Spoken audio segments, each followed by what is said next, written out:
solo adventure awaits you. This is Solo Travel Talk. Your solo travel advisor is Astrid Clements. We love adventure. We love exotic locales. We love solo travel.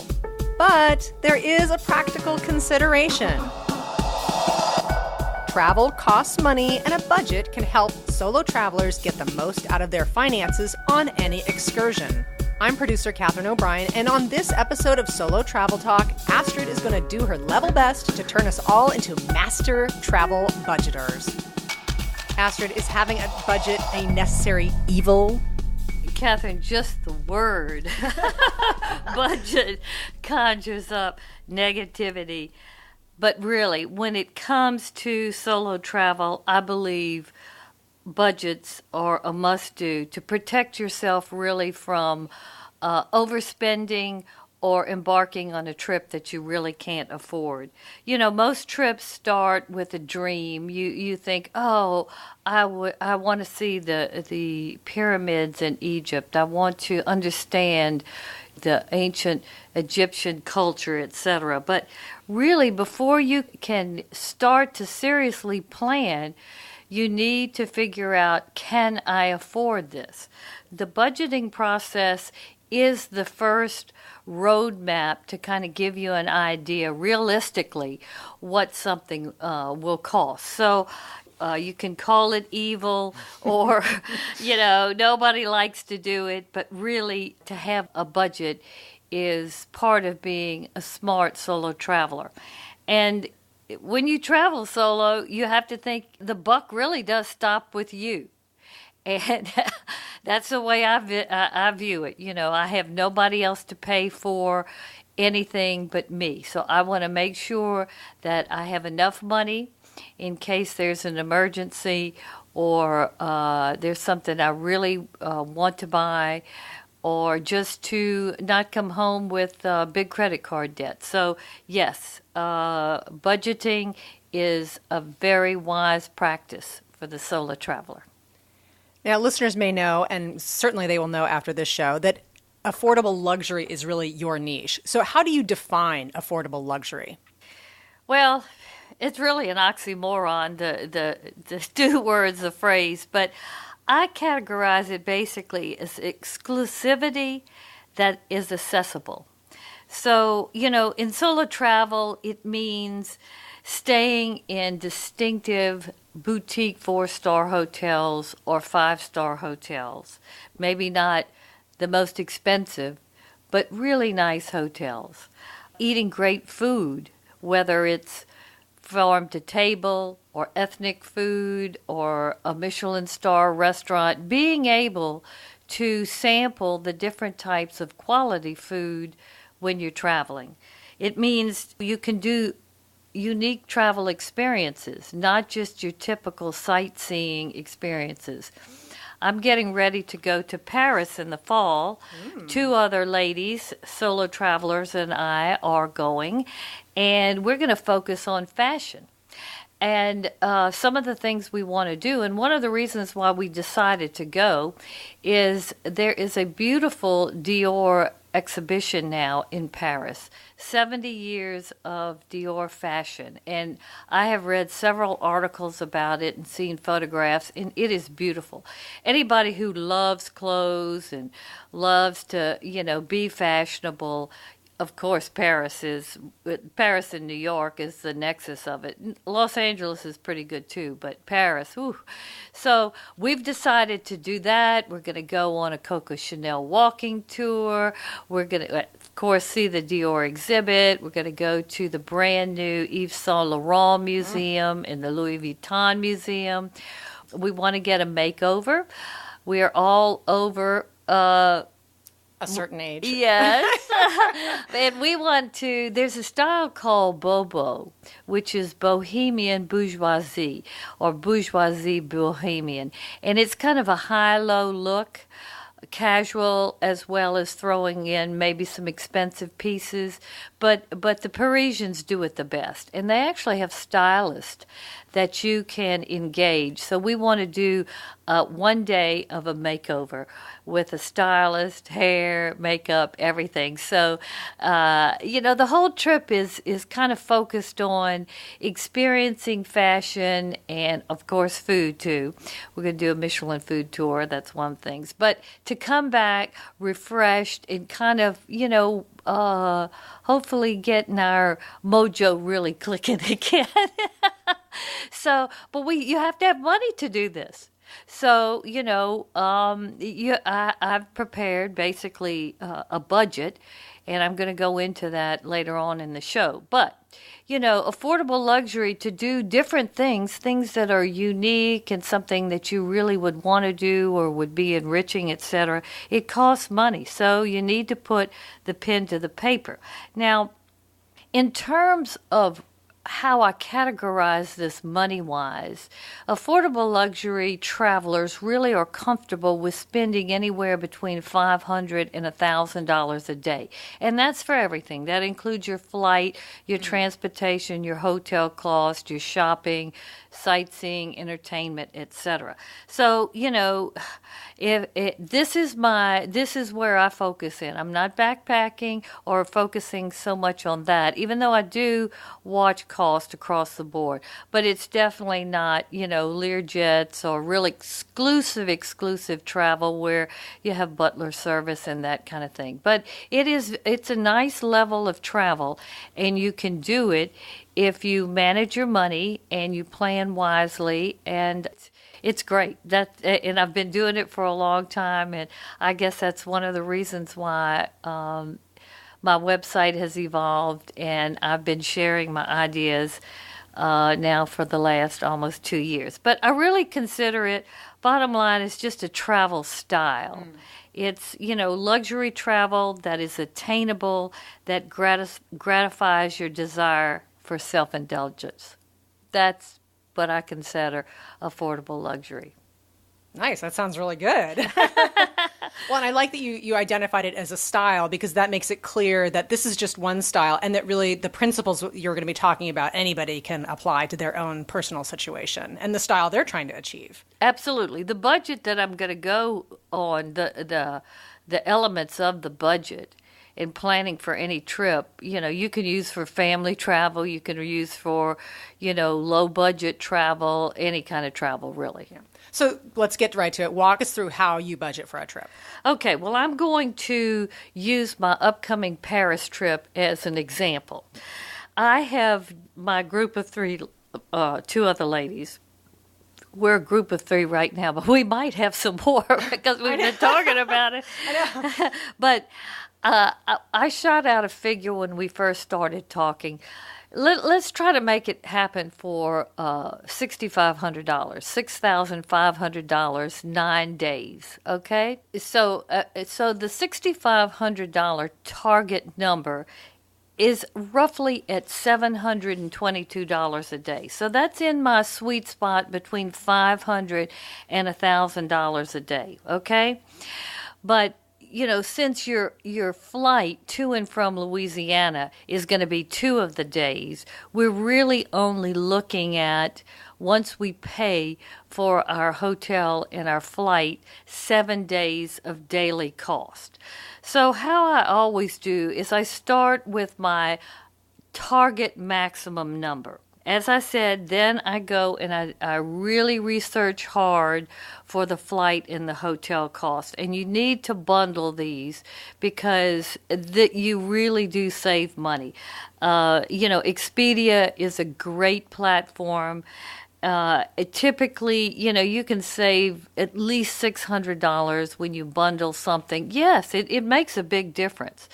But for this particular trip, we all settled in on we were going to go premium economy Air France. We were going to fly Delta to Atlanta and then premium economy to Paris.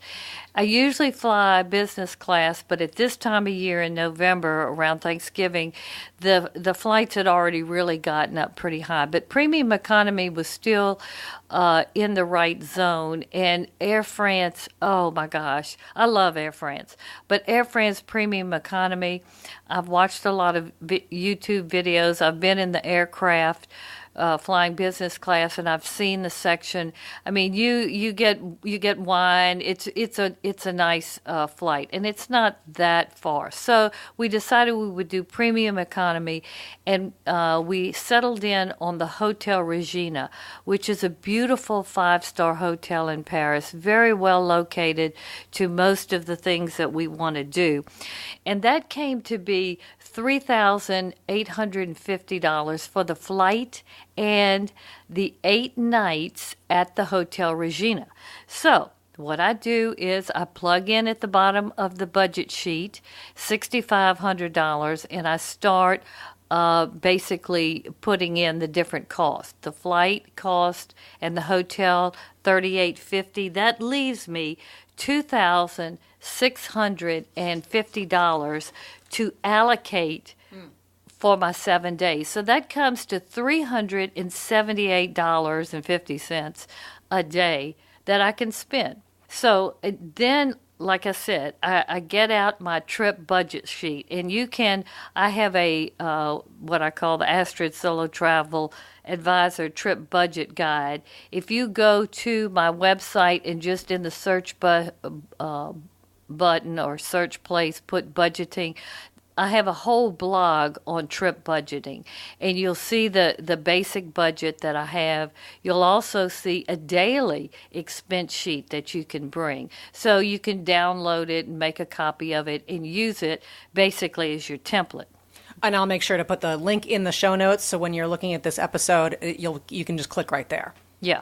Okay. Well, this particular budget is broken down into 6 major categories. You have your pre-trip expenses, your transportation expenses, lodging, food and drink, entertainment, and miscellaneous. And, I have totals for each one of those categories. Now, within the categories, you have specific expenditures, like for pre-trip expenditures, you've got your travel insurance, you've got your visa cost, or if you have to update your passport or get a new passport, any immunizations or medications that you would need prior to a trip. If you're going on a safari, you're going to have to go to the doctor, you're going to have to get a checkup, you're going to have to make sure your immunizations are up to date, have records of that, and, any other medications you want to bring as, anti-upset stomach and antibiotics or whatever.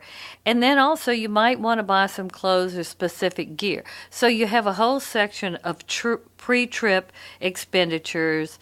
The same thing with food and drink. I break it down into, basically coffee and going to, say, a wine bar, and you'll see it. I mean, I'm not going to waste our time going through everything, but the budget is pretty basic, but it's got enough categories so you can really think about what you want to spend where, okay?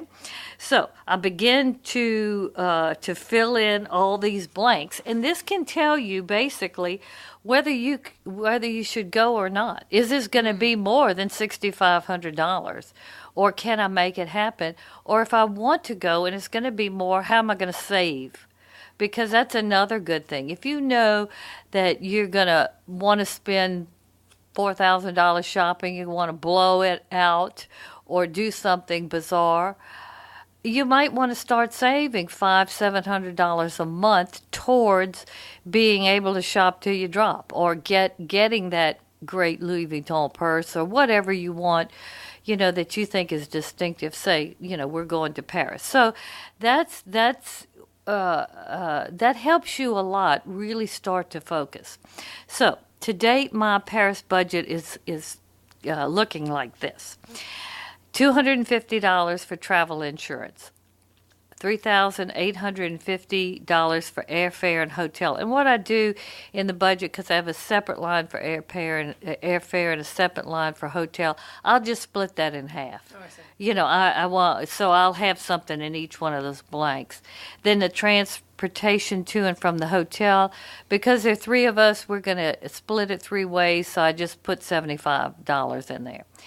Taxi, Uber, subway, we're going to be walking a lot. We might take the subway to a couple of places that are a little bit further out from our hotel. and maybe an Uber or two or a taxi. So I only put $50 in there because we're going to be splitting it 3 ways. Food and drink, I put $700. That might be a little bit on the shy side, but we're going to be doing more than eating. Our meals are probably going to be, the expenditures will probably be more at night than it will be during the day. Like dinner's going to be your more. Yes, thing, yes.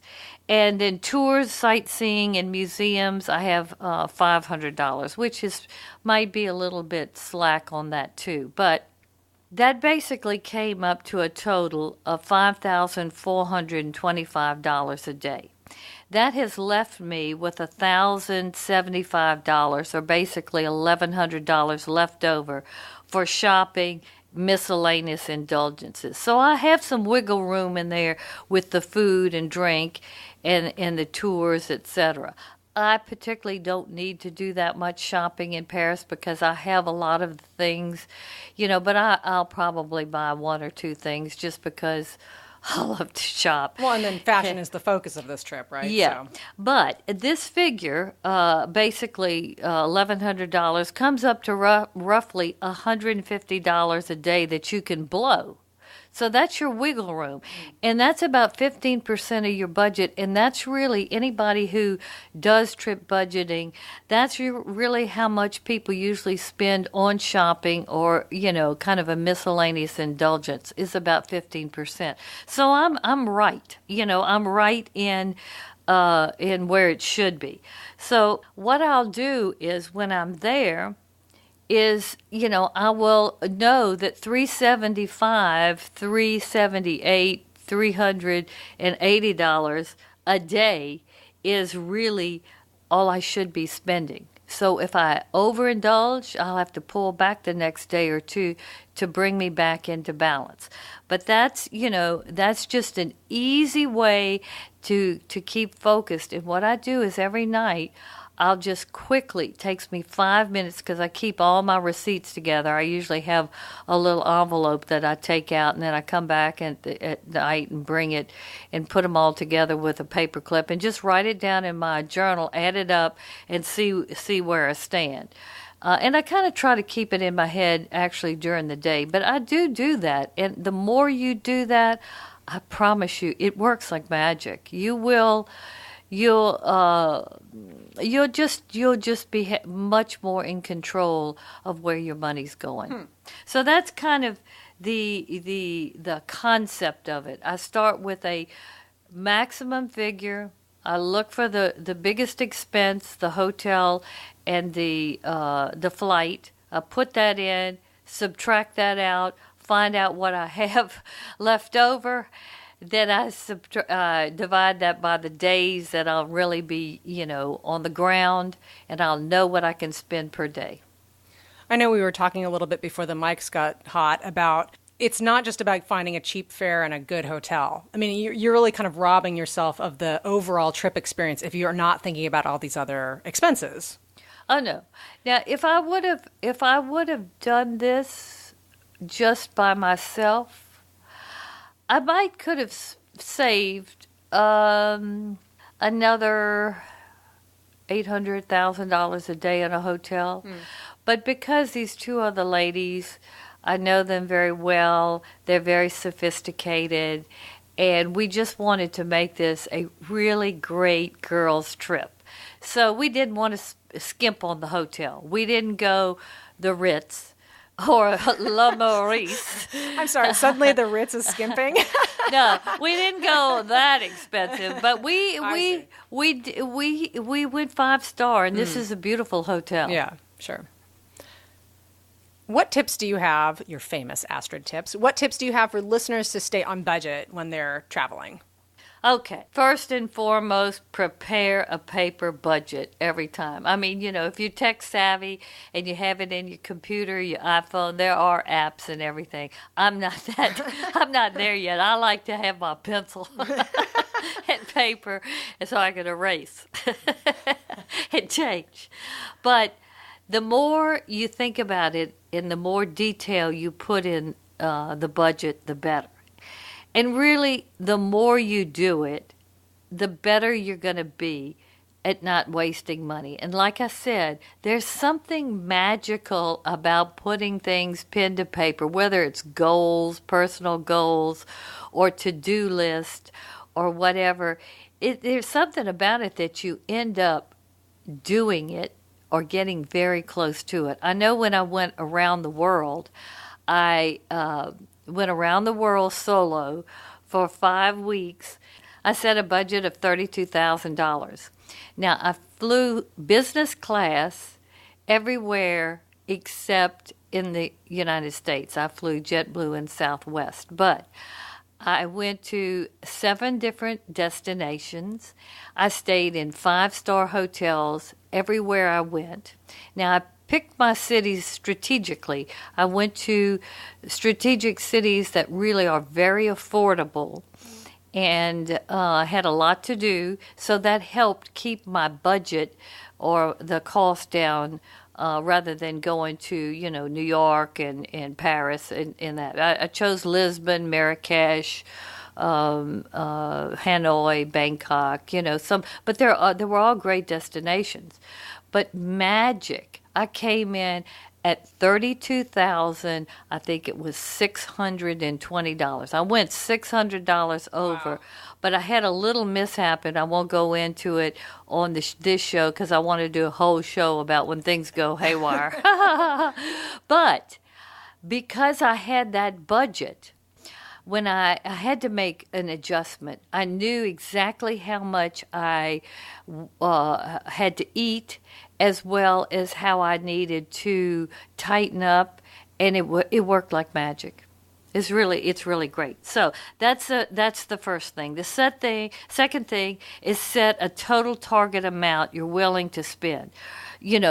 Just decide, I want to go to Marrakesh and I want to do it for $3,000, and start filling in that budget and see if you can make it. But basically, once you decide you're going to do it, be determined not to go over that amount. Because if you're determined not to go over the amount, you're much less likely to do it. And if something goes wrong, there's something magical. I hate to sound kind of goofy about this, but if you have it, it's kind of like it helps you stay within the parameters of the budget. So set a total amount that you're not willing to go over. Then you have to develop what I call a splurge skimp mentality. and this is one of the keys to why I'm always looking for affordable luxury, because I have a tendency to splurge shopping. I love to shop. I'm a very visual person. I love fashion. I love beautiful things. I love life. So shopping, I can get in a lot of trouble. So I have developed this kind of personality where if I splurge, then I don't feel good about it if the next day I splurge another day. So I'm one of these people. If I splurge, I'll pull back the next 2 or 3 days, like I said, to get me back in balance to that target daily amount that I have. So I'll skip the nice dinners, and I might look for a food truck or a little small mom and pop restaurant. Drink more coffee, have soup. I'll watch my food cost. I'll watch any other cost, whether, I take a free walking tour. There are some great walking tours now that are actually free that graduate students offer or whatever. Or I'll decide to spend a day in a park and rent a bicycle. I'll do things that are not costly, that I will enjoy, because I love gardens and parks and that kind of thing. So you'll know that when you do that, if you skimp, like I said, with this splurge skimp mentality, you'll pull it back in, and your trip won't be blown. So that's very important. Have that mentality with everything you do. Okay, then keep that daily tally of expenditures. It's really not hard. It doesn't take very much time. It's a habit, really. But you got to stay organized. So those receipts that you have for that day, just put it in a little envelope, and then when you get back to the hotel, take 5 minutes, write it down. Even if you don't want to categorize it, food, whatever, just tally it up and see, well, did I blow it today, or was I a good girl, or whatever. So you'll know if tomorrow could be a splurge or a skip. Okay, the next one is, as I said earlier, bundle your airfare and hotel. And, try to do this every time. And I must say, Expedia is great for this. Kayak is very good for this too. And Momondo is very good for this. So I try to always do that because you can really save some money doing that. Sixth is get a credit card that has no or minimum currency exchange fees. This is very important because you can get nickeled and dimed with that kind of thing. And Chase has some good cards this way. I have a Chase Sapphire Preferred, and I never pay any kind of currency exchange fees. So those fees can mount up. I was going to say, they're not nickel and dime, it's quarters and dollars. Yeah, it does, and it depends on if the dollar is fluctuating, and, the dollar is going down now, and so that's more of a concern. So I always suggest get one of those cards and use it. Use it everywhere you can, to tell you the truth. The next thing is pay in local currency. A lot of times vendors will ask you, do you want to pay in our currency or U.S. dollar? Always say their currency because it's cheaper. And then try to put those purchases on one of these no-fee currency exchange cards. That will save you some money. Okay, then 8 is do extensive research on what it will cost to do the things you want to do. This takes time, but you really need to do that. If you want to do specialty tours, like we want to do a perfume tour and make our own scent. Now, there's several tours that you can do it, and they range from $35 to $150, or maybe, I think one was $170. So we're going to have to decide which one that we want to do, how much we want. But once we know all those different costs for the perfume tour, the makeover, we know we're going to spend a lot on the makeover, but we're going to try to find the right person to do it. But we're going to have to know all those costs so we can be realistic when we're there, and we might have to cut something out, if it's going to, really blow money. So do your research on that and just start writing it all down, and then look at what I definitely want to do, my must-dos, plug that in, and then have a few things that, maybe if you end up not getting to do that, you have something else that you can do. But try to ballpark those costs because they can also mount up too quick.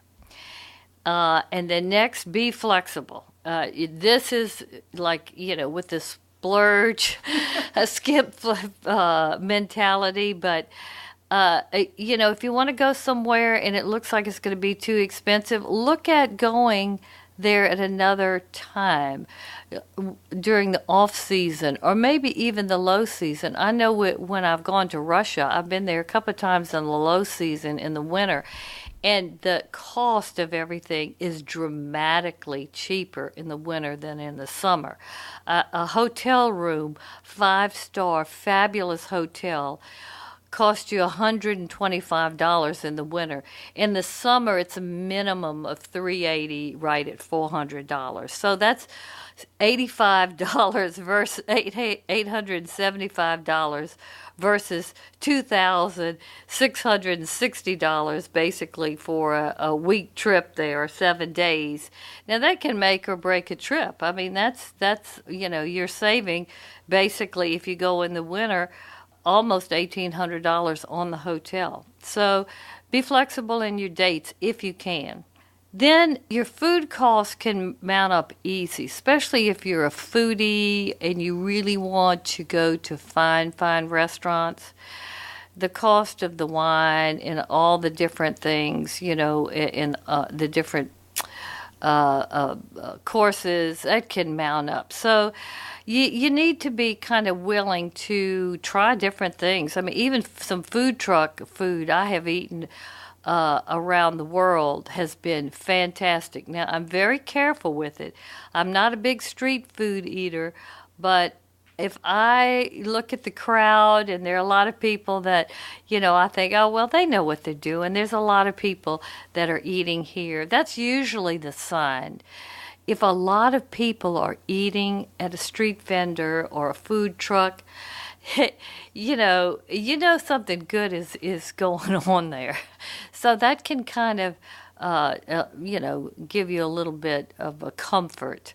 I'm always very concerned I'm going to get some kind of stomach bug or I'm going to get sick on it on one of my solo tours or trips. So I'm very careful with what I eat. But if you have to pull back on the food, you do it. But I typically do it with soup and a glass of wine, or if I really want to pull back, I'll go buy a bottle of wine at a grocery store somewhere, and then have a glass or two at night on the balcony of my hotel room, etc. So, but if you think like that, you'll be flexible.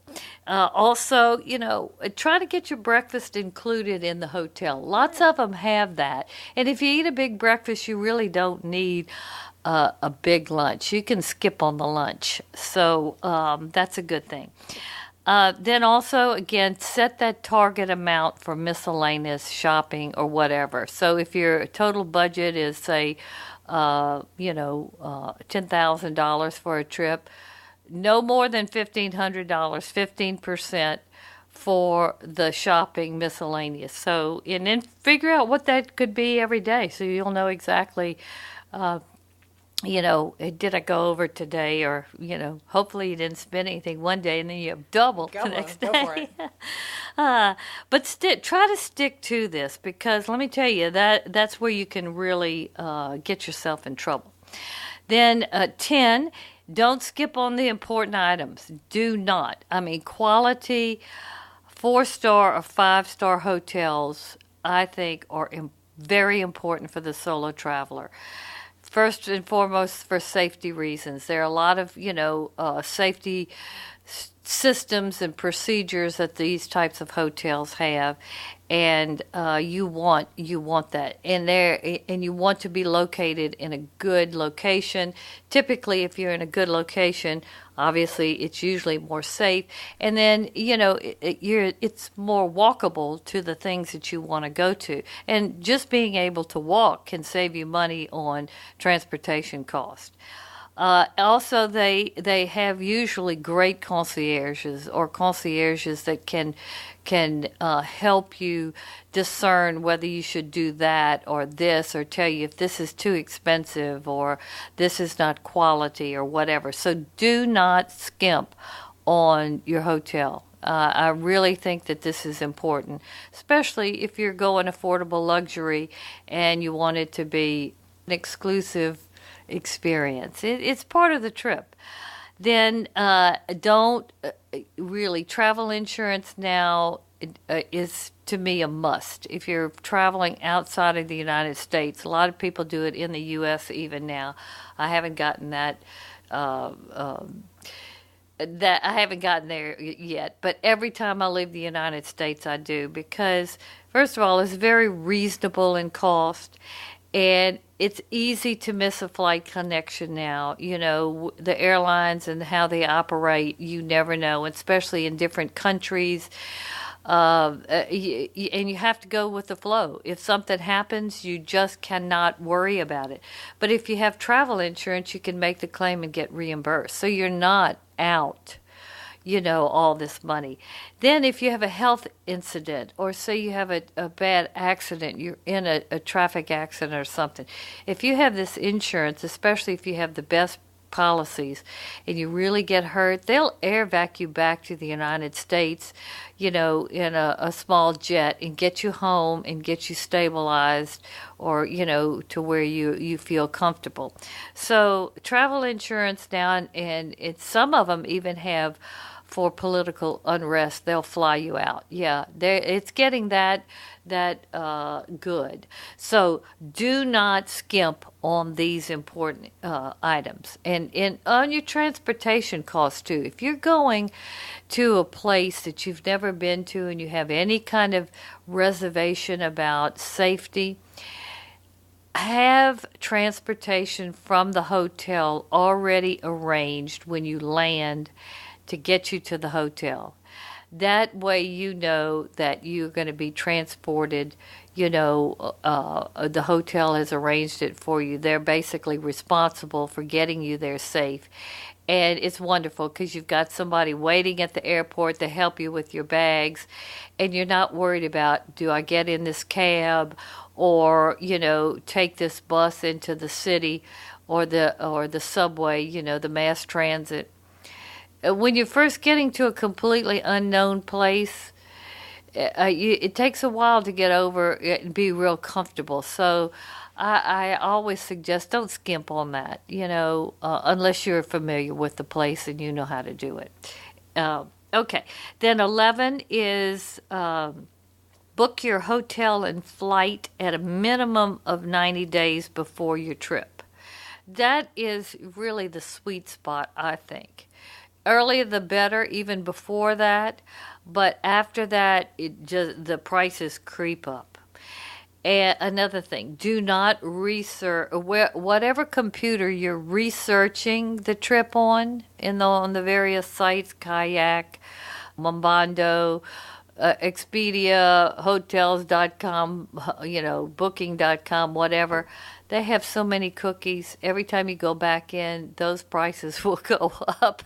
So the computer you use to book all this, it's got to be different than the one you've done your research on. So I always go to, one of my relatives' a computer, and that's what I book it on. I do the research on my own, but you beware of that because of cookies. Now, I'm not that tech savvy, but I know you can clear the cookies, yeah. Yeah, you can do that, and they have something called DuckDuckGo, and there are other things that you can put in that keeps the tracing or blocks the tracing, but I haven't gotten that there yet. A future episode. Yeah, I will though.